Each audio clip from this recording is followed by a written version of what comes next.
Shalom, shalom, peuple de Dieu. Nous sommes dans la joie de vous retrouver ce soir dans votre émission Jusqu'à la fin avec Jésus-Christ, votre émission de tous les mercredis à partir de 20h30. Nous sommes là sur ces directs et nous vous demandons de partager votre émission et d'inviter. Et votre servante Nadine Efwanga est là pour vous servir. Et à la réalisation de cette émission, nous avons comme d'habitude notre pasteur Constant Efwanga. Et sur ces plateaux, je suis avec le pasteur Massamba. Shalom, pasteur Massamba. Shalom, shalom à tous les enfants de Dieu. Merci que le nom de Dieu soit béni. Nous bénissons notre Dieu qui nous donne le souffle de vie. Nous commençons notre émission jusqu'à la fin avec Jésus-Christ, avec ce thème que nous sommes en train de partager sur la famille. Gloire à Dieu. Amen. J'ai toujours l'habitude de dire notre émission à Lingala facile. Voilà. Que le nom de Dieu soit béni. Et ce soir, nous allons parler de la famille, 2 points, la mort. Bon, banana nzambe mbote na bino nyonso mbote na bisika nyonso bozali kolo apambola bino bomoni pasteur Massamba zo sala penda agité te parce que miso na biso nyonso ndenge na lobaki mercredi passé za braqué na République démocratique du Congo et pas itobotami et pas bakunda ba motolo na biso mboka eza malamu penza te période d'élection et Afrique ezala kaka bulubulu kaka newana kaka partout en Afrique to yeba qu'est-ce qui se passe surtout en Afrique francophone yango biso ba misusu pe lobi mama Nadine na bitambula tambula kaka ndenge na mesana na ngena bongisa na suki na Château Rouge comme d'hab et puis to kuma kuna boy BBC Afrique yaki bon BBC Afrique yaki na salon to côté na salon to vandika mundele baye bon vous êtes des Congolais makabezo de kalamboko na bino faut bon intervenir et j'avais pas le choix ngamuna bande ko fongola nzela to intervenir ki to mukaya ko loba obalandi BBC lelo na Afrique numéro 1 boyoki biso to lobi kuna pona makamba be élection vraiment mboka eza vraiment malamu te mais biso miso eza braqué kuna pe tozo tala na o yazali le maître du temps et des circonstances o bibebi ke yé a établi ça ka yé pe a renversé ka yango bana nyonso Congo bolemba te na mabonde li to konyo ko bonde la to za na ba Josué to za pe na ba Moïse donc to continuer nzambe akosala nous devons pas vraiment perdre cet espoir parce que mboka na biso ali mboka mo kitoko mingi kolo aleka kopambola moko na biso je dis prophétie et aux alato et zalate maman na ngai to biloko na ba ko so ba prophétie banda kala baza ko se contredire bango na bango ba lobaki nzamba lobi na bango to koyeba bango kana mikolo ko ya so nzambe mutalobaki na bango donc baba to examiner to examiner ba prophétie nyonso moni ba prophétie muso ekitaka so to komona ba élection ba prophétie kiti so ki inondation salami quelque part ba prophétie kiti so ki passer mo ka kufi prophétie kiti mais so ki likambeza na monter prophétie pe kitakate mais posons-nous la question il y a un serviteur de Dieu au bazo ko enseigner peuple malamu to enseigner peuple malamu donc on a ba serviteur de Dieu ba au ba dans ministère ya docteur parce que to na ba ministère ba pasteur ba évangéliste ba missionnaire mutu na na ministère on nzamba pesa ki bon lelo vraiment to ma solo za mingité parce que ma solo muso ko kota na kati ya thème na biso toujours parler sur la famille la fois passée to bagi na thème na biso like invité spécial et to bagi invité spécial na biso ezali Jésus dans Jésus Christ de Nazareth akota kana libota yenda yebaka ko réparer nyonso ebebaki yenda yebaka ko bongisa azali nzamba kimia to bengi Jehova Shalom apesa ka kimia na mabota azali Jehova Rafa au éternel qui nous guérit azali Jehova Nissi ou azali notre étendard dans le monde invisible comme dans le monde visible il est là il nous protège il nous garde et il combat surtout pour nous donc les lois sur le Balikambo Oyo, au moniteur on parler sur la famille, beaucoup de gens voient des moments de bonheur, des moments de plaisir, des moments de bénédiction, quand Dieu bénit, quand Dieu donne des enfants, quand on travaille, quand tout est bien. C'est pour cela je bénis vraiment le Seigneur dans ma bonne délice Saint-Esprit menga na ba dimension mususu. Il faut qu'on parle aujourd'hui de la mort. Tout le blapeli Kambo etali liwa. Nzambe apesa kalibota tozo mona tata, mama, baboti bana après ko bota bana et comme kana moment moko mona tamsu mwana kei tata tikali mama tikali tangu supe ko mona tata kei mama tikali tangu supe mama kei tata tikali bon na kati ya Bible tozana ba exemple ya ba oyo bakufela ki ope bakufaki to ko mona na kati na Bible pesi supe exemple ya liboso to yeba ke ndenge to ba que le mariage a été institué par Dieu la mort aussi c'est Dieu qui a institué la mort ne to ko loba je sais pas si c'est un terme verbe institué mais la mort a été établie aussi par Dieu lui-même le tout-puissant. Nzambe muta décréta qu'il liwa il faut ezala. Ozali mutu utaki na mabele okozonga na mabele totanga ngo mama na dina tokobanda na Genèse chapitre 3 verset 17 à 19. Tozaba chrétien c'est une émission chrétienne tokoko zaper Bible était faut totanga Bible ozali kolanda biso tanga na biso to koma mais mama na dina kotanga la biso na Genèse chapitre 3 verset 17 à 19. Genèse 3, 17 à 19, je lis. Il dit à l'homme, puisque tu as écouté la voix de la femme et que tu as mangé l'arbre au sujet duquel je t'avais donné cet ordre, tu n'en mangeras point. Le sol sera maudit à cause de toi. C'est à force de peine que tu en tireras la nourriture tous les jours de ta vie. Il te produira des épines et des ronces. Et tu mangeras de l'herbe des champs. C'est à la sueur de ton visage que tu mangeras du pain, jusqu'à ce que tu retournes dans la terre d'où tu as été pris, car tu es poussière et tu retourneras dans la poussière. Pambate ozali mabele pe okozonga kaka na mabele. Donc nzambe mutu atiaki liwa donc ezali ke mutu dans toute sa vie l'homme mutu soka botami tant tozana kata mokili to moni ba condition nzambe atiaki tant masumu ekotaki mutu faut travailler mutu faut okozwa lipa na passe na il faut travailler. Dieu ne veut pas de paresseux tozana témoin na te mais problème nous parlons de la mort to loba likamba liwa to moni te nzambe lobi na mutu ozala outaki na mabele okozonga na mabele. Donc liwa eza tout à fait normal ndenge nzamba lobaki donc mutu abota maka pe komaka na moment oyo mutu akufaka. Donc objectif ya émission ya lelo but ezali que tu accepter liwa parce que na communauté na biso to komona makambe belé ndenge ni ezoleka na communauté na biso ndenge ni ba faux prophète bazo ko profiter na tanga liwa ndenge ni ba famille ezali ko panza na kati ya liwa okomona ba oyo basambela ka bazali bota moko bakenda ka bena église oyo kuna kenda église oh kuna kenda église mais tant loué comme na famille bazo ko surmonter côté des ordres sur des ordres mais tout le monde appelle na carte na Bible qu'est-ce qui s'est passé dans plusieurs familles tout le monde même ba oyo bazako sola na nzambe tango nyonso tango na bango pe kokaki toza na kaya liboso o pena na ngina na ko sauter za bakaya belé tima na ko kota pena na mama likambu na oya liboso zali la mort de Sarah moi c'est Abraham totanga on a Genèse 23. Maman a dit Genèse 23, verset 1 à 2. Genèse 23, 1 à 2. La vie de Sarah fut de 127 ans. Telles sont les années de la vie de Sarah. Sarah mourut à Kirja Arba, qui est Hébron. Ok. Au moni nzamba zo lokumu to moni awa bana na nzambe Sarah mama ya kondima. Moi c'est Abraham.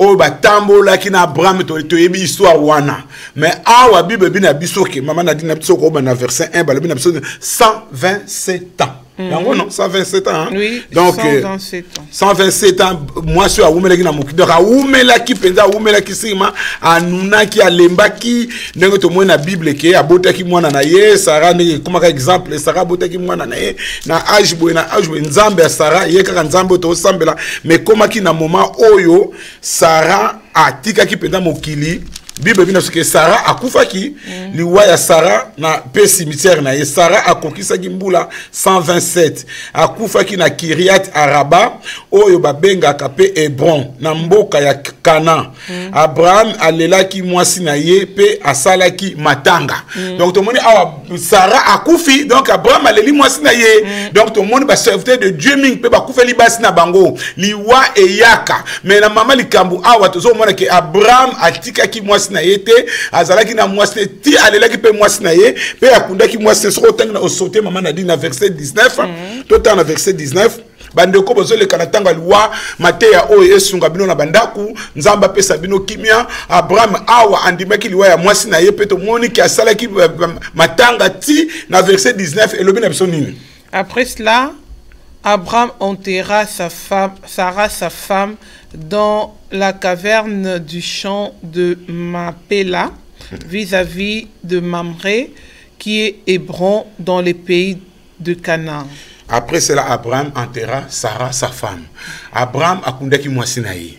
Bandeko, tozali komona awa Abraham jamais azoko akize bandoki awa. Tozo komona awa Abraham andimi liwa ya mwasi na ye. Bo pona Sarah tango ekoki. Pona Sarah tango ekoki to bota makambu na mukolo na ye, mukola kokufa pe Nzambe ayebi. Cher serviteur de Dieu, basali na Nzambe, yeba kaka un jour ekokomilo na ndako na yo. Ça n'arrive pas qu'aux autres. Eyaka, liwa eyaka, eko yape kaka, eko zalaka kaka. Yango siko tema leo na kati na famille, tango liwa eyaka, likamni ko yiko sala. Awa tozali komona ke liwa ya Sarah, Abraham akundi mwasi na ye, et la vie continue. Maman na ito, tant que sur le verset 25, Genèse, pardon, les bandeli, Genèse 25, verset 5, tu m'as dit quitta. Genèse 25, verset 5, je lis. Abraham donna tous ses biens à Isaac. Il fit de dons au fils de ses concubines, et tandis qu'il vivait encore, il les envoya loin de son fils Isaac du côté de l'Orient, dans le pays d'Orient. Voici les jours des années de la vie d'Abraham. Il vécut 175 ans. Abraham expira et mourut après une heureuse vieillesse, âgée et rassasiée de jours, et il fut recueilli auprès de son peuple. Ok. Et donc on a s'appelé awa le verset tant qu'Abraham vieillit une heureuse, tu vois, verset non tangian. Et ça verset 8 non ou 9.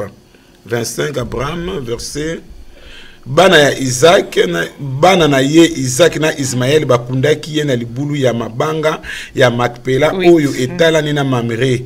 Abraham asombaki elanga yango na maboko ya ba Hititi liboso. Non, Abraham akokisaki mbula 175. Ki mobange na ye ezalaki ya esengo penza tina tango akufaki bongo akendaki kosangana na bakoko na ye oyo bakufa. Omoni awa donc bana na Nzambe que le nom de Dieu soit béni. Tozo parler le kambetali liwa parce que na makomi na koloba landanga malembe to moni ke awa Abraham akomaki mobange pe akufaki. Mais tant on a zo préparer maté ya oyo na moni na verset 5 balobi na biso ke Abraham atikaki bomengo na ye nyonso na Isaac. Donc héritage. Donc omoni tozo mona makambe héritage pe so sala mobulu biso toza na bon moyi o to nanu to kufite makambo ese leki epesa biso mayele okomona tata za na bana bota to bota na mwasi mususu mwasi nga kufa mwana nazala epai na yo tango ngo oza na bomoyi tango ngo oza na makasi surtout ba osi ba komona ba 70 80 yebaka ke atterrissage c'est kita obadi de yako kita déjà kalate liwa ezako ya poko na ba 100 soki 175 oyo ezali susute to koma ko suka na ba 110 rare mais en tout cas la plupart 80 95 okomona ka bu tango ekoki tokei tango siko mama Nadine autre ba des autres até na ba famille bande ko po parce que kotika héritage tout le monde ngo pas c'est pour kotika héritage mais Abraham atika ke héritage déjà va kufa atiki zwa oyo boke de place boy bato bozana ba biloko botika na be héritage na bino wana so eza thème mobimba oyo to koluka mukolo to lobelango tala makambiza ko leka na famille ya Johnny tango Johnny akezwa mwasi na ye oyo tozo mona na France na mboka oyo ekoti mobulu entre Laetitia na bana Johnny ekoti mobulu lobi na zola na information bazu soki 37% ba pese ya bana parce que comment tata bota ki bana na ye abando poussa na dernière minute testament changer comme testament ne salamaki na Californie et comment tout un problème. Mais awa tout le monde Abraham azaki sage, akabola ki biloko, tout ça avant kufa. Po to linga te, liwa ekoya. Donc au testament totanga ngo avant muta kufa. Non mais il y a pas de problème, musu poko sala ngo avant soko sala so kimeza nango. Batata musu lelo. Na kala bazoko banga, biso to yoko sutuka batangi biso testament tata na biso tanga kufel ba otanga. To yoko sutuka. Ozo mona mais batata oya lelo génération lelo, viba makamu nenge comme na ba famille surtout na bamboka na biso Afrique, surtout na Congo. Ah batu bakoy mayele, azana bana na 4, tango azana bombo ya munike bambule zo pusana, mwana liboso lupango na mwana mibale lupango ne mwana misatu lupango ne. Bango sa pesi bango ba biloko na bango biso lobi na kufi na boyi désordre kota. A pesi ba frère na ye. Ah ko pesi ba frère na ye soka lingba za obligé ti. Na Congo zo obligé. Non, on n'est pas obligé. Obligé ba famille bazana part na bango, ba gase na 30%. Il y a pas de problème, tu peux soki louer 5 de wana tu peux au koko sunga pe famille mais au pesi na liboso libomu na yo na no pesi ya yo. Au pesi mutu na mudazwa, so pe ngo sala moi so pe plaisir maman na bana yo pe lupango non, yango yo polo bi sa maman te ba pesa ka bana. Kona nini passer masamba. Non, ba pesa mama lupango o boboteli. Wana za ya bino mibale bokomi mutu moko. Mais bana faut pesa bango héritage bango ba kende batika mama na kata lupango wana. Ozo mona. Souvent ya oboto là on a bandé côté. Non mais le problème c'est que le lombo est comme bien. Le ba tolo ba notaire bazali. Na mboko na France ba notaire so pena so mboko e vandi kimia. Mais bana na so ba otanga na université bazo sala droit, ba ko appliquer droit, ba ko appliquer ba loi. Tant ba ko appliquer loi so ko zeki na lupanga mutu. Na période moko nani ministre Luzolo. Ba récupérer ki ba mapango. Ba récupérer ki ba mapango ba o ba botole ki ba mapango ba récupérer ki yango. Donc bis au moni Abraham awa pesa ki héritage na ye génération na biso to sala ba buzo ba na to yeba ki loi à part ba loi ezala AVC. Mais yo muto monde yana comme na 80. Na comme na 80 na za na richesse na comme na 80 nzoto za na so ndenge ezala ki te kala te na zo kende. Voilà là ça se réjouir bien ba papa. Non, azo se réjouir bien nega Abraham. Na te ka papa on na sala no vie. Non mais non monte babi Abraham a kokisa kimbula 175 qui mo bangé na ezalaki ya esengo penza tina tango akufaki et ça m'a bêté qui mo bangé le leçon comme na retraite nous en tant que serviteur de Dieu comme bénévolat aux en église intercession ko sunga qui mo bangé ko sala bien parce que zo sunga batu ba koko no bazo ya kotala yo bandeko bazo ya kotala yo bana lingomba bango ba koma kapenda famille na biso ba koma ka famille so ça pasteur moko tamboli malamu bana no église bakotika yote parce que ils font partie de toi-même parce que yom tobimisi bango ba o bazaki ba assassin ba o bazaki ba ndoki ba o bazaki ba biyibi yo délivrer bango au nom de Jésus. Vous formez une famille et famille on est ko accompagner yo tina mabele ba ko accompagner ti ba ko ti ko na mabele ti mu ko nongo ngone ko koka. Donc nous parlons de la mort. Le problème est que awa tozo mona que Abraham tango ekoki bana bakundi il y a pas de problème. Donc li kamna bi que o ya héritage surtout bato bazaka na mi satu mine o ba bomba po momoni soki mutakufi trouble zo kota kasi Johnny yango to mona makambuti ba boti na Sylvie aboti soki na Nathalie Bay ayoko o nani o comment on appelle ça Laetitia azui bana adopté bana na ba biki bazui grâce lokola ba adopté ki bango baza bana Johnny ba super moi héritage na bango zo mona parce que za na mbongo belé mais soki zo na mbongo te o kotika nini o tikili bango ka ba conseil o pesa ki ko sunga bango donc ça pendant si je na parce qu'on est sous thème mobimba héritage, comment partager l'héritage selon la parole de Dieu et selon la loi de votre pays. Voilà ce que mobimba.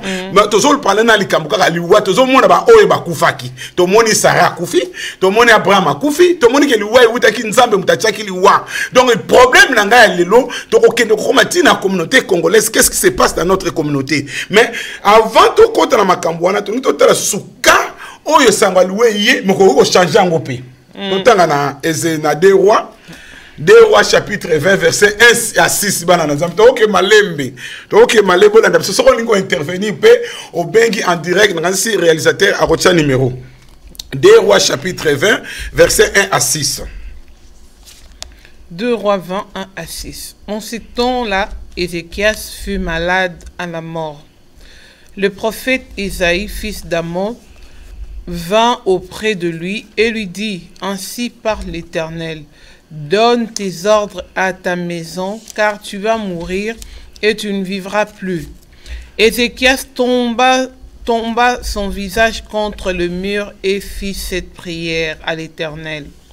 Ô Éternel, souviens-toi que j'ai marché devant ta face avec fidélité et intégrité de cœur, et que j'ai fait ce qui est bien à tes yeux.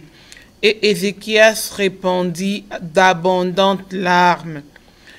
Ésaïe, qui était sorti, n'était pas encore dans la cour du milieu lorsque la parole de l'Éternel lui fut adressée en ces termes. « Retourne et dis à Ézéchias, chef de mon peuple, ainsi par l'Éternel, le Dieu de David, ton père, j'ai entendu ta prière et je vis tes larmes. Voici, je te guérirai le 3e jour et tu monteras à la maison de l'Éternel. J'ajouterai à tes jours 15 années. Je te délivrerai, toi et cette ville, de la main du roi d'Assyrie. Je protégerai cette ville à cause de moi et à cause de David, mon serviteur. C'est comment, non? Bande kotala likamususu oyo prophétie oyo so ba yeli yongo na ndako nga so kokola da prophète wana ata na mbeli ata na mabanga parce que mutavali na yekaka na eloko wana mokonzi Ezekias abeli maladi moko ya liwa prophète Esaïa mwana ya Amos aye kotala ye pe alobi na ye Yawe alobi boye bongisa libela makambo na yo pamba te okokufa okubika te. Mamande otanga oka na Bible tozo tanga bandeko mosali na nzamba yeko yebiso ke papa bonga maka pasteur Masamba dans 1 mois a oza kokende donc na yebite soki okondima prophétie wana to kotinda moto to ko bandoko je sais pas comment mais pasteur Masamba bon obo yango pona ni parce que ça a un avantage na yo parce que biso to ba ko liwa to ba ngonga na ngote to ba RT yo ko ba pesi ngonga non mais il faut se réjouir. Maman, le bibi va pêcher un grand mais pour nous affronter un gros sucre sur la télé où est-ce la rendez nini. Au moment on attend bah ébiser Ezeki. Au moment où Ezeki, il est comme Ezekias. Azaki na malade à lui mais tant bah ébiser ma kambouana. Tant bah yoki ango kaka. Qu'est-ce qu'il a fait bongo et bongo Ezeki a baloli et longue pas ya mur pe abondeli Yawe boye. Ah Yawe. Kanisa ndenge na tambola ki na bosembo. Na sala ki makambu oyo ezali malamu na miso na yo pe Ezekia alelaki mingi penza tomona donc okoki pe ko balola makanisi ya nzambe na prière yango moni tolobaka prière ezali eloko ya kosakana nango te awa bapesi mutu bapesi de la prophétie que ozoko kufa Dieu a sa petite prophétie faut kende mais avec la prière okoki ko changer pe ba plein nzambe pour na bo moyina yo parce que quand tu supplies Dieu soko leleli nzambe to moni résultat nango awake oli akufa ba baksela ki sous 15 ans donc c'est le comment ba docteur ba koki ko lobana OK et sili ba docteur ba ko lobana sili mais soko lukelo ngina nzambe o supplier nzambe soko eza pena na mawana ye alingi par sa miséricorde yango to lobaka Dieu est miséricordieux na awe senga skoko le la kaka miséricorde nzambe ke mawana za la kati na yo abiki si yo eza na bate belé il fallait ba kufa ko na biki donc ezaka na Ezekiel c'était les autres salama na ba o ba zo supplier nzambe so koye klanga mawa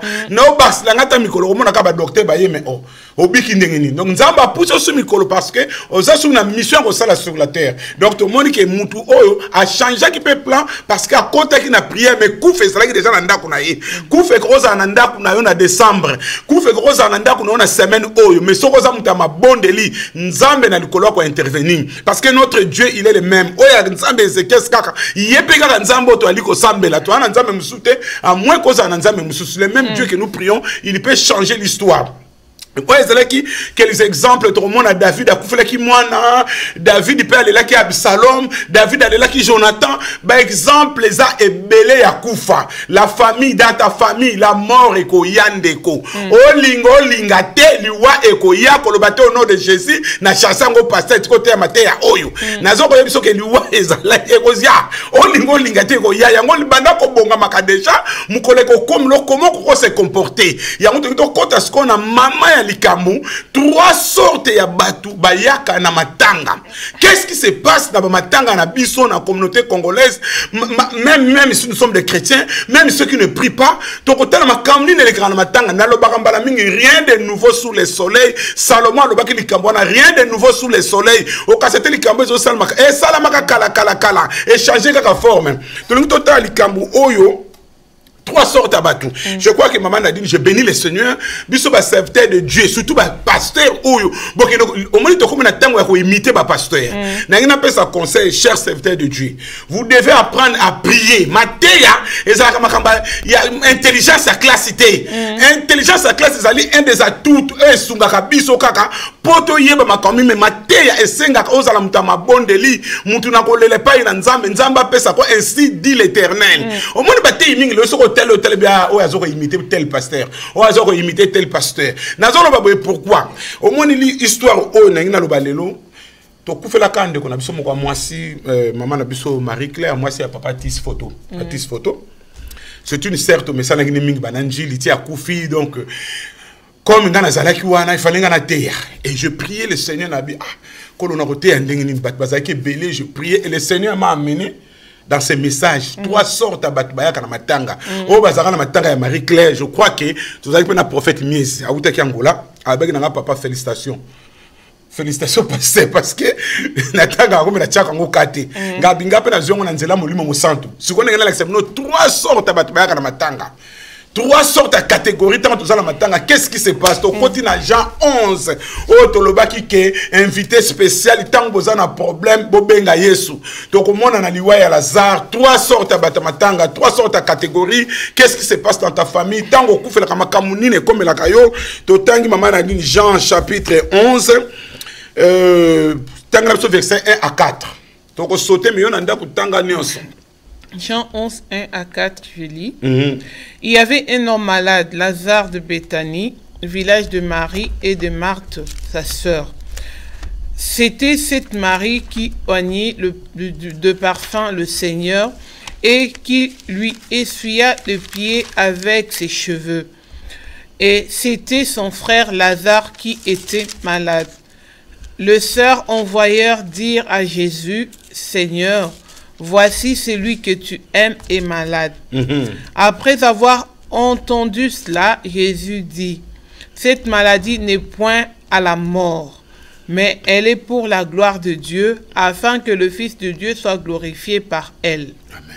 Donc merci banana bota la likambo ko la libota oyo tangu passe ya kanwa to zonga likambo to le black yango mercredi passé libota oyo ba benga ki Jésus comme invité spécial Marina Marthe après tangu mikakatanoye na kaya Lazare ba bengi sisusu Yesu ka ba bi Jésus c'est lui que tu aimes moninga na opendo lingaka Yesu amina yo awaza malade et puis tozo komona ki Yesu abi que cette maladie est pour la gloire de Dieu et ça na ba situation musozo okuta na ngoba ndeko ezaka likambo ba démonter Dieu peut permettre des situations na vie na pour mon appel gloire na ye témoignage ni yo ko pesa to pesa ka ba témoignage ba tumususu masola ba tumususu yo moko il faut qu'on m'appelle ba témoignage que regarde ce que Dieu a fait dans ma vie ce que on appelle ça jusqu'à la fin avec Jésus-Christ le thème de mon émission parce que na yebi oyo nini nzamba sala kati na ngai na ko yiko mekama na ko yiko kweya na ko yiko sala nyonso mais oyo nga na mono ko yiko longo nango te ba oyo bazo méditer mikolo na ba lecteur de la Ligue pour la lecture de la Bible toujours comme mon apôtre Paul nenga sa ko se défendre devant Agrippa ce que je vis Agrippa la lumière que je vis na ko résister nango te je parle de la résurrection oyo bande ko nga ba pharisé bazo ndima oyo bande musu bandima ko ope Moïse alobaki yango kanga Paul nazoloba boko yiko longo nango lokango te ça c'est un témoignage c'est un témoignage ni yoko pesa liwa oyo passe ya maladie oyo nzamba permettre pour kembone monana c'est là où Jésus a proclamé que na mokilike je suis la résurrection et la vie sikoyo to komona na verset 14 maman a dit OK ni total sikoyo liwa la za ba confirmer ngo na Yesu Masia. Verset 14, je lis de Jean 11. Alors Jésus leur dit ouvertement, Lazare est mort. Et à cause de vous, afin que vous croyiez, je me réjouis de ce que je n'étais pas là. Mais allons vers lui. Okay. Continue. Donc Jésus confirme que Lazare est vraiment mort. Tous sauté. Donc dans la catégorie, première catégorie, c'est au monde déjà que Marina Marthe. Dès qu'on a bangaza malade, baza touché. Tant bazo ça na makambo yo. Bata balabala bazate ba camarade bazanga likabeza na kati ya famille na bango na kati ya famille na bango bazo luka solution ba keba mususu te si ba kende ba docteur ba moni que Lazare pendant maintenant c'est à ça comme kende comme na suka ba docteur ba bien obika le sutu ba c'est cool monsieur ezate il s'appelle Jova Rafa. Il s'appelle Jova Rafa Bix na ba maladie nyonso comme on est lycée quoi si na yoka Martha bitaka bana ko te yanga mare si na yoka kaza assez kusaka to tinda ka batinde pa ya Jésus secours na biso ya suka ezali Jésus Christ. Et puis avant tout mon asiko que Jésus a confirmé que Lazare a koufi parce que ba scientifique bandi bakate ba biye so yeba kitayeke azaki na coma. Azaki na coma yango asalaka l'exek matango wana mwa komana pour l'axake yazali tout puissant mais babi na so Lazare a koufa qui Jésus a dit que Lazare a koufi peut-être physiquement il ne plus là il a koufi sikoyo to kotala na verset 17 natanga na ngala mbangu tangu Yesu akomi akuti basi bakundi Lazare eleki mikolo mini kolongwa Betani ti Yerusalem ezali na ba kilometre soki misatu pamba yango wana ba Yuda ebele bayaki epai ya Marie na Marthe kolongola bango mawa po na liwa ya ndeko na bango Lazare. Première catégorie bana na Nzambe famille proprement dite Marie na Marthe wana première catégorie muto ya kufeli azana pasi koleka batu nyonso na tango aliwa yo muto kufeli azana pasi koleka mutu nyonso parce que obungisi cher oya yo ndeko tango liwa eyaka toza na première catégorie net le toloba na yebite soki na kufeli na yebite mais yo muto kufeli ozana pasi koleka. Bon, deuxième catégorie yango oto moni na verset 19.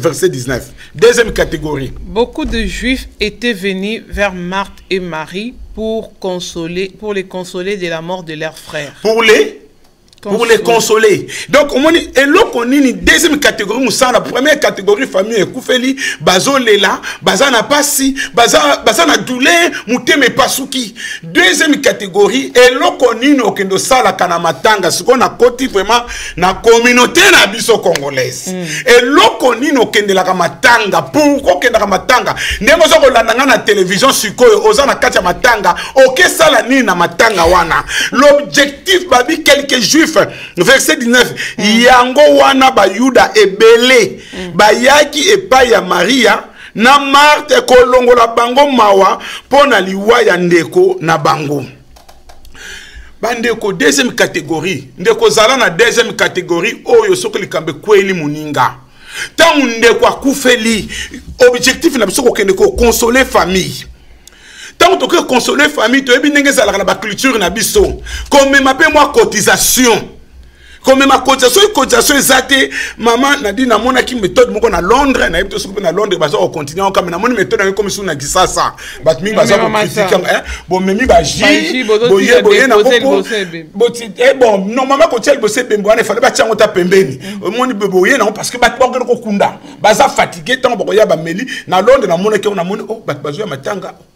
Bazo na bakokanga na tuni ba pa ko ote kasi po batba melaka bato bazo leka lié muto akufeli abimisaka sumbongo osomona ça fait partie pe na consolation ça fait partie na ko consoler mutu bovandi wana pona ko bondisa ye bovandi wana pona ko sunga si s'agit ko prier bo prier et ça est très important et puis ezakaka obligatoire te okenda ka matanga samedi.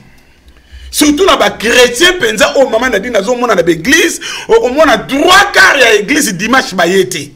Otu na mama kingadi na lala kina matanga. Otu na tata kingadi na lala kina matanga. Otu na même ancien de l'église na lala kina matanga. Une fois ça peut se comprendre, mais akene matanga samedi oyo, samedi okuna, samedi okuna, samedi okuna et puis ake matanga ngo 6h. Église bandaka na tongo ndeko. Pose-toi la question, tu aimerais le Seigneur de tout ton cœur, de toute ton âme, de toute ta force. okoki matanga to boité mais tokoki matanga même lundi tokoki matanga pe mardi mukolo za na temps okepe o consolo ndeko so pe ya kotika muke zali otiki muke o pe koki donc tozomona deuxième catégorie oyo eyaka na matanga na epto so ko sosolanga ndeko mais nazo ko senga yo ndeko zala na deuxième catégorie ko yeba ko consoler muto akufi ko ndo ko bakisa susu passe dikola pasité to ngi to mona troisième catégorie maman na dino ko tangela nga verset verset 28 non verset 37 verset 37 et quelques-uns d'entre eux dirent: lui qui a ouvert les yeux de l'aveugle, ne pourrait-il pas faire aussi que cet homme ne mourrit point? Verset 37, le Benabiso, Jean 11, verset 37, excusez-moi. Kasi bato mosusu balobi ye moto abikisaki moto oyo azalaki na miso ya kokufa bongo akoki pe kopekisa liwa ya Lazare te. Oyo troisième catégorie ndeko ko kamwana yote na matanga na biso na ba communauté na biso ba choli bazanga na bango te yango tolo ba que dans la famille tango boku feli bo kamwana bino te batu o ba ko ya ko consoler bino ba kozala bato pe ba ko ya ko sunga ba kozala tango za chrétien pe même au sambela raté mais toza na catégorie oyo mi satu oyo bazo tia penza des ordres oyo ba critique kaka catégorie on a ba matanga bazanga kate na kacha bandaka batu ba impoli ya kosakana te on ba kokota na ndako batu ndako comme lokola ye abani ko konza na ye makelele pe na kata ndako batu donc batu wana bazanga kate na matanga ko kamwa na yote na troisième catégorie parce que loko tolo ba sur la famille ndeko ko lingato za na kacha catégorie oyo la première des choses tozo mona na ba catégorie oyo matanga ya batu famille ekoufeli ba imposer ba uniforme te mais maman moko za la côté moko to tata moko za la côté moko ayeka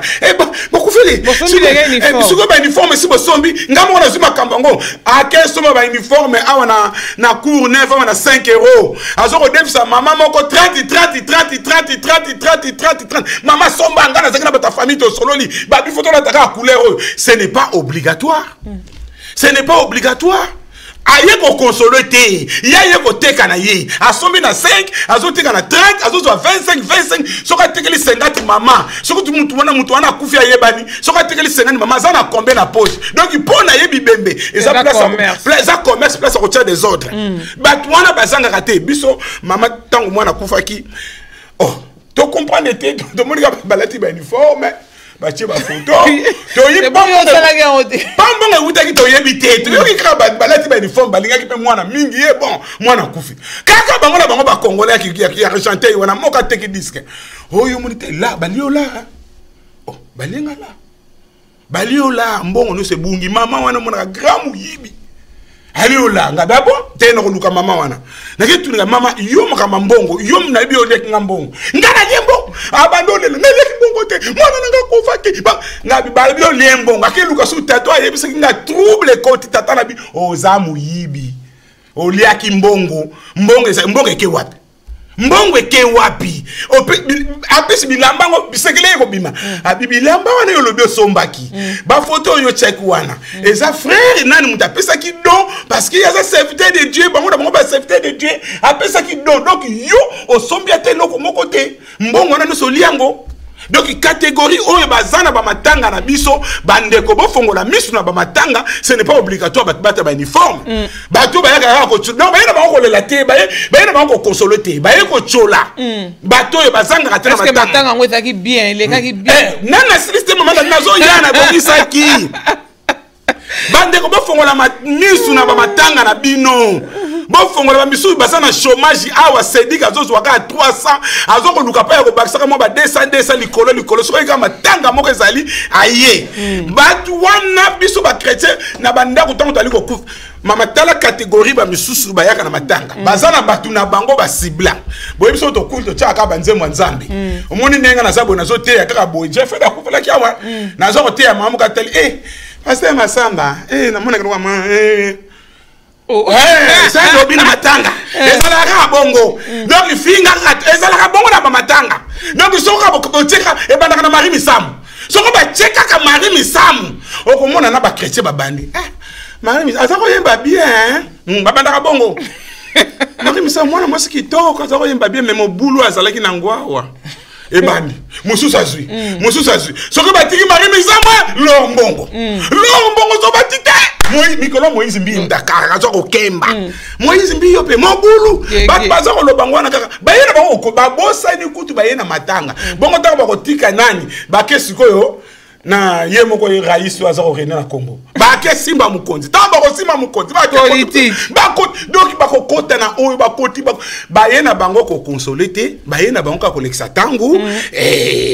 nous devons faire attention et ce qui me fait mal surtout na troisième catégorie oyo okomona ba chrétien bazawana pa bazo finga ba pasteur akangi munoko et pa baza kotonga kangi ne munoko ndeko moka mwasi tokata likamuna lingomba tolobi que photo somba bakiti wa za likamba ko loba alobi ne lokote wana ta tona na source de vie wa za likamba ko loba to ningi to si sa culte tokobi mutu na mutu soko ko somba kiti te yakata na mwa mbongo pesa waza na likamba ko aloba mutu mo bon to silisi amen to prier to bimi yake na matanga yeba kiteke diaka na biso mso azalaki wana diaka na biso vandi na ye mama na bandoloba ba église na biso penda kisa ko toke ko senga na bakiti ko senga bongo to chaka abandoloba aloba kitelema mingi na tongo kaka tango isila kana diaka tele mama boni papa ozalaki awa kokima pa ki m'église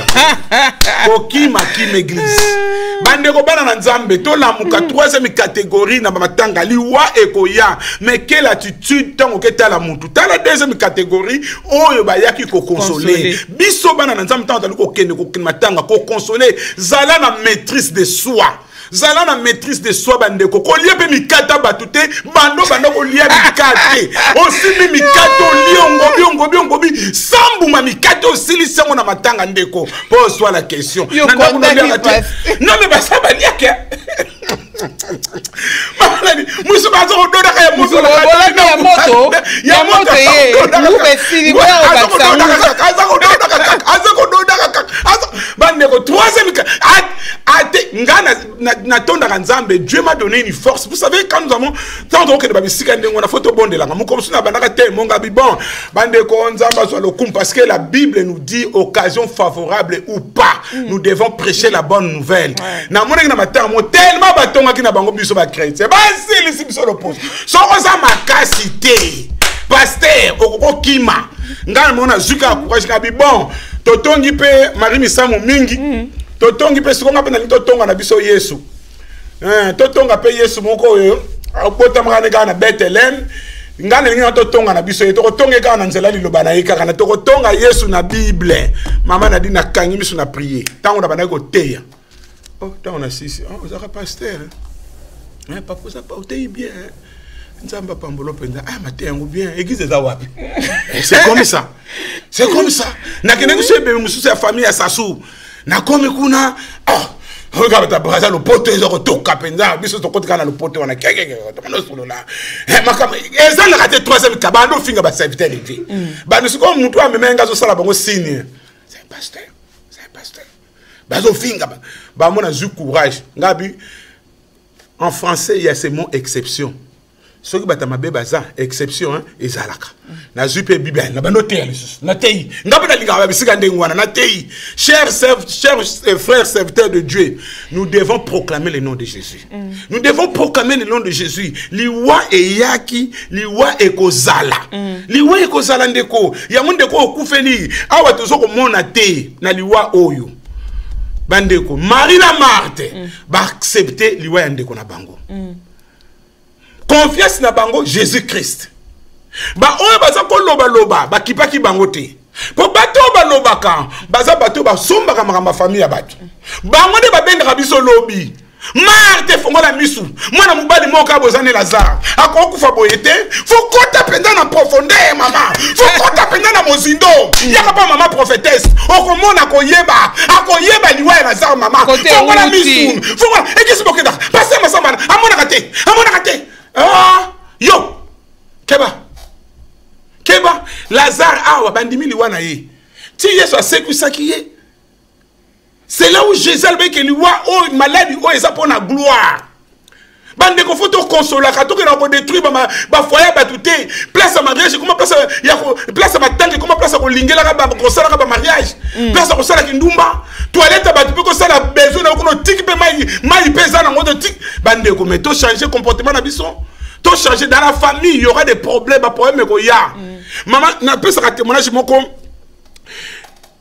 avant la personne témoignage on a banal likambu tant ba Lazare tant ba comme na cimetière parce que c'est quoi qui au monde Marthe a lobi que kolo asalumbi solo et c'est l'équipe ko lebele mais Yesu la qui puissance na que Lazare sort Lazare c'est quoi qui nangana ba likambu oyo tant to kendo kundaka tant to kendo kundaka la famille thème na ça sur la famille to ebi que tant ba loi passe ça la que émotion ça la kama émotion ko thème douleur ça la ka mais makambu nino ko loba na cimetière bato troisième catégorie bango kaka bato ba komemo sango ba yemo na bazotala ndimo zo lela alela kina yete aleli mobali nete aleli tu ala même pas na souci azotala souci te azosela kaka kufata saka na vie moko kuna belo bazotala kanga wana jamais ba ko consoler yo yango ndeko fait confiance à Jésus-Christ tala makambezo le kana ba cimetière na biso maman moi na kufi bato bazosela passer masamba loba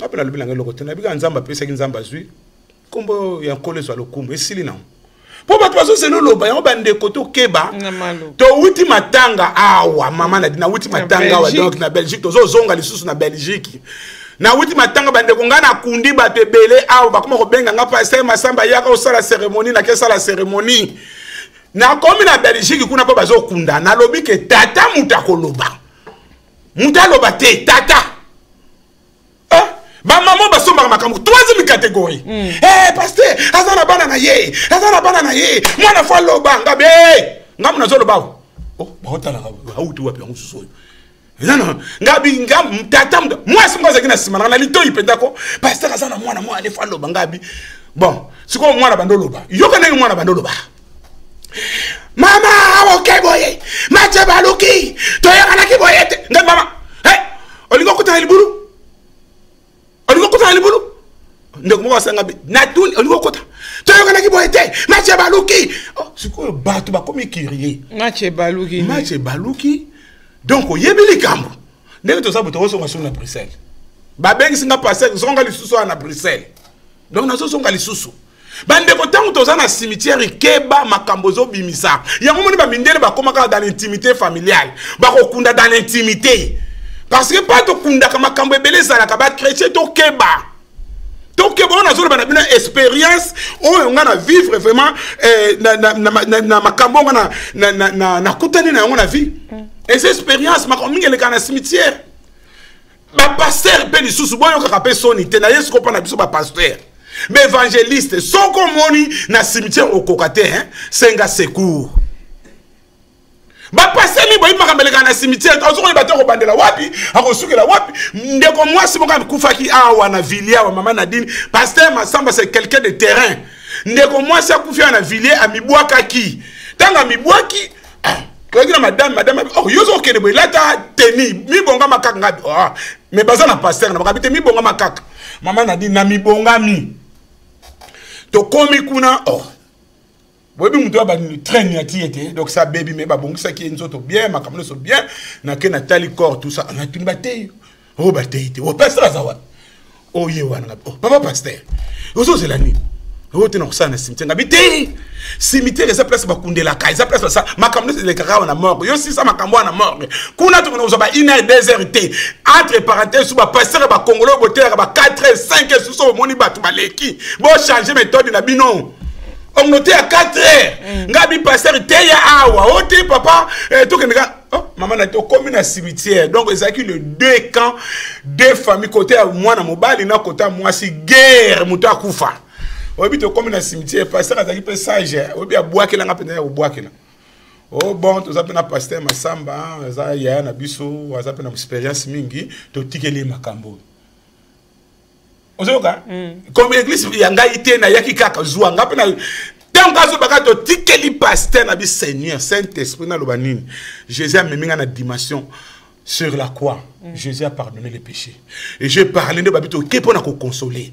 Tant on a tei Saint-Esprit so balanga ke benga mobile parce que baso ba ke mwana mwasi na kufi po mobile za ko nyokola e. Na bi mobile yak wat mobile moi jeune kaka ko baza jeune gabi papa sango awe za ko bima mwasi akufi po na yo. Talanga pasteur na yebi kazo yoka na yete mais yo bimiso eza na mutema na yo o loba kaka to yoka. C'est comme si nous avons dit tant que moi, mon bal, on a lobby. Nous avons dit que batu. Tout ça, les bakourts. On m'a appelé Lunga Batu. On a dit que, hein, oui, c'est qui n'a kanda, et bandu ko dossier. Tu vois comment en réalité, moi, mon bal, c'est qui kambuté. Heureusement, à l'obaki. Oyebi que tant que style cigar toke ki nzone si boy na mon ga mutu ka bimisi mbeli awuta ki bana Suisse ba olanda nga ba yebi histoire oyo o abimisa mbeli wana soko olanda nga abimisi mbeli abi pasteur yango oyo ngaba ndako sela kake sila to nga to kufa mutali nga kufa wa nga za kota mubali nga bitizo ngisa mbeli na kati awo to yeko luka kimia isele kina ona kimia na mona penda ba yekupyanga merci pasteur merci nzamba pambuta yo soki yo te papa bitumbe ngako bimawa mwana biso kufinga binon liwa ezana bandenge ebele ezana ndenge ebele eyelaka donc bref que bandeko to koma na niveau ba mindele ba koma na yango ngana moni to koma na niveau ya intimité familiale. Donc ça la makambo so ko mbena ya ko kunda penza bino so ba zonga famille kaka o privé ba ke kunda so bazana makambo ko sala kuna ba sali mutamo na te on ba ndele msu ba kenaka caméra ezalate. Donc nous parlons de la famille, nous sommes en train de parler de la mort. L'obso qui frappé yo ndeko oye ba ningo ko sala ndeko moka za awa na mboka na biso na grini alobaki nga pasteur ngana ndako ngana lingi nga su matanga te batu baye matanga bazoko subati na balcon ba misu bazo subati na se na loba boyo ngoni ndako ngoni yango yango na sala kasu matanga te soka sabaliwe ye to sangisi mbongo to tindi je ne veux plus de matanga chez moi parce que communauté na biso za na makaming troisième catégorie ya batu o bayaka na matanga bande ko to bongisa bisali na biso bande ko to liwa e yaka partout e yaka pe na tango nyoso yozo kanisa te ça n'arrive pas qu'aux autres un jour ça arrivera chez toi to za la prudent bana nzambe so na parler na likambo oyo parce que to moni makambu ebele na ngina pesa sous témoignage mon manadine na kendaki na kisasa kokunda koko tokena omoni mutombo dikembe na sima morgue moke zalaka kuna ya soki ya ba belge na mbala sope na mona ki morgue ngo to vandi to sela ebemba koko ebima na mona ki famille moko ba jeune fille belé ba ye wana mama na dik bana nzambe nous sommes là pour consoler na mona ki famille biso na ebembe na so to sela batu ya brana pe baza ko sela bemba passer moka kufa ki bibembe teke za kana kisasa na mona ebembe moke ebimi boye mama na dik bana na nzambe famille wana balela tel point ki ngam na otala ba o siko ngam na yeko mabakoko ma wana bango ekotinga abi mais non teni baoli na tuni baoli la boye pona nini o ndeko na bango mutakufinga abi donc ma tano zo bakolela ko so na bakolela na yebi o na zo bangam na viva kyango à tel point abi non nous devons consoler quelques juifs bayaki na libota ya lazaba kana ko consoler ngapi na za parmi ba juif o bayambi Yesu faut na consoler liboto na poussa ni maleme na bengi de komoko mwaske mama toi ni bozo lela boy qu'est-ce qui s'est passé abi papa mwana mobali moko kaka tozana yi moko kaka bacheli po ton na kaka mo poison abi oh lolo mo oyo poison to banda ko yukango kala siko poison ki komi kaka boy na zinde ko na masabité bocheli ke pa Yesu to ça sona likamba ko lobate to wutaki na mabele to kozonga na mabele tika te Yesu abondisa bino mitema na bino abondisa vraiment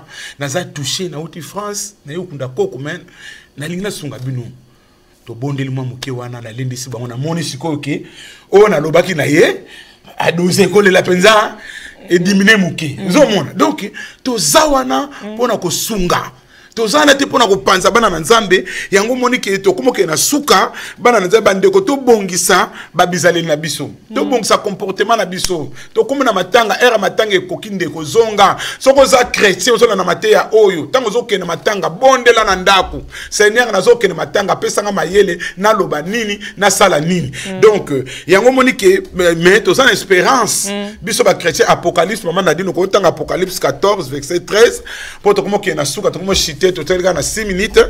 Apocalypse chapitre 14 verset 13, il y a beaucoup à dire mais tout en Apocalypse c'est le bien absolu. Apocalypse 14 et 13. Et j'entendis du ciel une voix qui disait: écris, heureux dès à présent le mort qui meurt dans le Seigneur. Oui, dit l'Esprit, afin qu'ils se reposent de leurs travaux, car leurs œuvres les suivent. Et j'entendis du ciel une voix qui disait: écris, heureux dès à présent les morts qui meurent dans le Seigneur. Et c'est on a ba oyo bazali ko kufa kati na Yesu ndeko Yesu azali ko beta na mutema na yo. Jésus frappe ko kufa na Yesu eza malamu liwa ezali, mais où passeras-tu l'éternité? Bandeko balobi ke liwa ezali ke esilité molimo na yo bandeko. Esengeli na biso ko yamba Yesu ko na kolope mobiki so komo ke na suka ndeko tika orgueil na yo biso to komo na ba 50 to leki ba 50 to fêter ba 50 to komi ko chité. Il est temps maintenant, prépare-toi à la rencontre de ton Dieu. Nous devons nous préparer à la rencontre de notre Seigneur. Papa, maman, ozali wapi o komi ne sika nini to komona to sa souvent na tenter mais na Luc chapitre 9 Maman n'a pas de Luc chapitre 9, tu as 5 minutes. Tu as 28, ou Luc 9, 28. Tout le monde il y en a qui errent ceux qui meurent dans le Seigneur. Luc 9, 28. Environ 8 jours après qu'il eut dit ces paroles, Jésus prit avec lui Pierre, Jean et Jacques, et il monta sur la montagne pour prier. Pendant qu'il priait, l'aspect de son visage changea et son vêtement devint d'une éclatante blancheur. Et voici 2 hommes s'entretenaient avec lui, c'était Moïse et Élie. Bandeko tala ba o liwa bito mona kasoko kufi Moïse akufa nzambe mutakunda ye Elia matali kolo mais Yesu na mabonde li Yesu abina ba ye kolo boko mona nkembo oyeko ya ba o ba yambi Yesu bomo ina sekweza kati na biso atako nzote kozonga na mabele nous serons avec lui 24 sur 24 au siècle des siècles. Moïse na Elie apparu ba monani na nkembo tango Yesu azako bondela c'est dans la prière que likole fongwa maka. Moïse na Eli ba monani ndeko esengo na ba oyo bazali ko kufa kati na Kristo. Yo za ko kufa na nani oteka molimo na yo okokende wapi lobi esengo na ba oyo bazali ko kufa na Kristo. Soko ndima ka Bible si tu crois à la parole de Dieu, que ce soit le christianisme, l'islam, le judaïsme, biso nyonso tozoko te yake ko se kwa ezali biso soko te yake lola ezali ndeko okopase bomo ina yo wapi okopase bomo ina yo wapi. Dans Luc 23, que Jésus lui répondit dans Luc 23, 42, 43, je te le dis en vérité, aujourd'hui tu seras avec moi dans le paradis. Et nous avons dit que nous salate. Tala liwa muyibi oh maman n'a dit Matthieu sur na te yango maman na linga Matthieu ne vani. Muyibi une dernière chance grâce penza. Yango ba moni ba ya musu ba ka biso to le kabino ba pasteur. Mo ba sa rappelle na raison hein. Ba meni bien ba na ba sa na raison. Muyibi une grâce penza ya suka na kuwaza ko kufa. Moni pena que c'est sili. Ayez pitié de moi. Ayez pitié de moi Seigneur. Jésus a dit, souviens-toi de moi. Pour moi, bateau ba kena église te, ba yebi makambo, ayebi ke likono ezali. Souviens-toi de moi. Tango koyana reine nous. Yesu a dit, aujourd'hui même, tu seras avec moi dans le paradis. Que le Seigneur puisse nous bénir banana nzambe. Yo kozana paradis nini. Jésus frappe maintenant. Comme à la fin de l'année, on est en 2019. Nous avons sali au grâce et quelques semaines. Donc, on est en 2019. Il y a un bix na yo.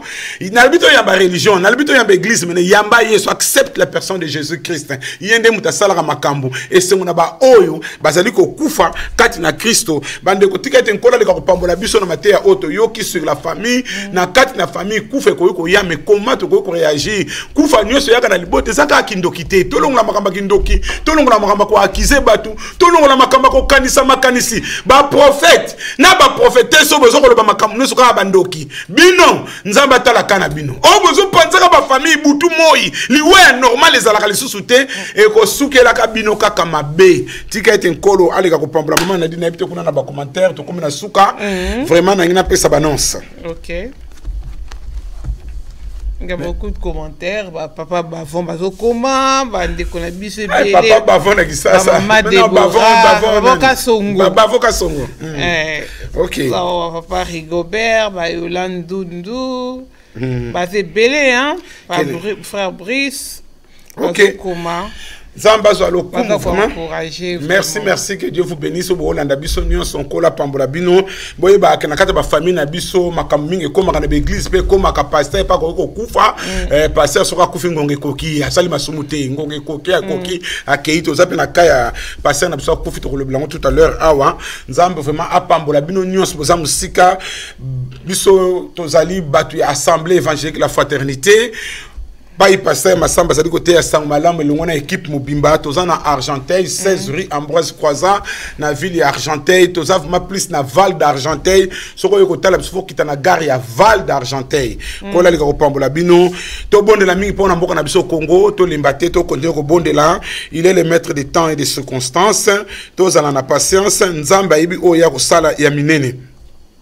Peut au mercredi prochain et aux allez le 26 et aux allez dernier mercredi nabiso il y a l'an 2018 sur yeso zongité donc l'an de mercredi à Souka et ça la bande coming ba pesa ba promesse na senga na ko temele na sengi ndeko moka na susa be papa nga nazo sala chèque banda lobango ina neli ngoko ka mama ngana senga kina ngate yo loba ki papa masamba na stepela kana yo nazo sala chèque on a zela katili donc comme mercredi prochain ça le 26 to ça la sous awa to parler la famille to ça la conclusion ya famille de Marcel na Nanterre après ça qui ba idée belé to lobela wana to ça la conclusion sur la famille nzambe apambola bino proverbe na biso en tout cas réalisateur limbisa biso proverbe na biso ezana eza proverbe te mais ça citation ya Job chapitre 1 parce que tu as parlé de la mort, hein? Job chapitre 1, tu comprends le chapitre 1, 2, soit loué. Et ça, citation, Job à Lobaki, Job chapitre 1, verset 21 à 22. Job à Lobaki. Alors Job s'éleva, déchira son manteau et se rasa la tête, puis se jetant par terre, il se prosterna et dit, je suis sorti nu du sein de ma mère et nu je retournerai dans le sein de la terre. L'Éternel a donné et l'Éternel a ôté. Que le nom de l'Éternel soit béni. En tout cela, Job ne pécha point et n'attribua rien de juste à Dieu. Bandeko nyonso kufa ekoti na kati na ndaku tika eto eba kopesa nzambe matondi nzamba pesa ki nzambe azwi kimia na nkolo ezala kati na mabota na bino nzambe abatela bino tokende na kimia tokota na semaine ko ya na kimia nzambe azala na bino nyonso na ba famille na bino nyonso butu malamu na zongisi maloba epai ya mama Nadine. Merci Pasteur Massamba, merci Bande Konyoso yo Badaki na biso na kati na message oyo, vraiment un message profond hein. Yo oyaka matanga kusala nini yeba rôle na yo na kati na matanga ezali pona ko consoler eza pona ko critiquer te. Vraiment que Dieu bénisse le pasteur Massamba et que Dieu bénisse tous les peuples de Dieu qui ont écrit et qui ont partagé aussi l'émission. Que Dieu vous bénisse abondamment. Merci de soutenir encore cette émission, de soutenir le pasteur Massamba ainsi que EPV Télévision. En tout cas, on va se retrouver mercredi prochain pour la émission Oyabiso jusqu'à la fin avec Jésus-Christ. Peto Botsani Pété, Kopé Sabino Sango, Tozalango, il y a prophète Ézéchiel, Oya Koufaki. Prophète Ézéchiel, il était là. Voilà, paix à son âme, Ndambe Ayambaye, Apé Manakimia, Ndambe Abondi Sapé Libota, Nyonso, Nangolu Naye par sa grâce, Nyonso Toana ba condoléances à EPV Télévision. Et merci à pasteur Constant. Oyo a réalisé la kibiso émission Oyo Ponabino et puis tout mon anime bala sima na kat na émission Nabino Wabino Moussa Nadine et Fwanga Na pasteur Massamba, Papa Jean-Marie Sarah, que Dieu vous bénisse abondamment. Merci, que Dieu vous bénisse.